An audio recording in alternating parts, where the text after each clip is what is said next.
So one, Bernard Sanders has been getting a lot of flack lately from the mainstream corporate media, the liberal establishment, as well as obviously the conservatives probably don't like what he was saying, praising Cuba after Fidel Castro taking over. Their literacy rates skyrocketed compared to what they were under the brutal dictatorship of Batista that Fidel and the other Cuban revolutionaries overthrew their government, totally just transformed their educational system. And Bernie was just pointing out how they increased their literacy rate substantially, and that's obviously an inherently a good thing. People being able to read, increasing the level of literacy in a country, no matter where it is just undeniably a good thing. And Bernie was like, I'm not in favor of the authoritarian aspects of the Castro regime, because this was, I guess, first back in the 1980s when he had made this comment and somebody had brought it back up. He was asked about it by Anderson Cooper on 60 Minutes interview this Sunday, and Bernie was like, yeah,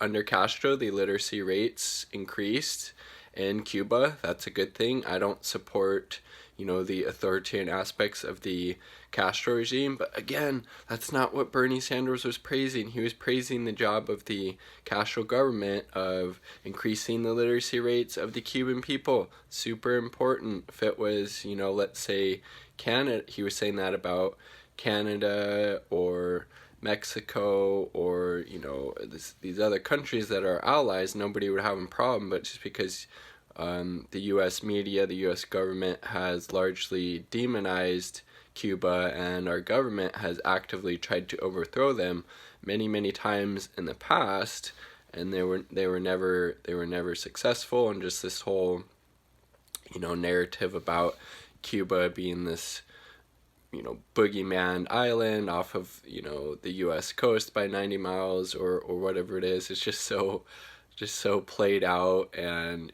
again, it was the U.S. government who was actively trying to overthrow the Castro regime repeatedly, and Cuba has done a lot of good things around the world too. It should also be pointed out, not to mention their domestic programs, the literacy stuff that Bernie talks about. Let's make the point. It should be noted that life expectancy in Cuba is actually higher than the U.S., even though compared to the U.S. they're a very poor country. They also have a lower infant mortality rate, kind of important. Higher life expectancy, like I said. They also have universal health care, but they spend a lot less than the U.S., who has, it's like 78 million people who are either underinsured or have no insurance at all. So yeah, there are actually some really good things going on in Cuba that was implemented during the revolution and by Fidel Castro's regime. They were also Cuba and Castro, they sent over a lot of troops that I believe fought in Angola against either the Angola forces or some kind of proxy forces from South Africa in order to defeat apartheid. So, as well as Cuba exports a huge amount of doctors and healthcare workers and sends them all over the world to help in areas of need. So there's a lot of things to praise about Cuba and the Castro regime, and Bernie Sanders was correct in not backing down from the people that were saying, well, you really shouldn't be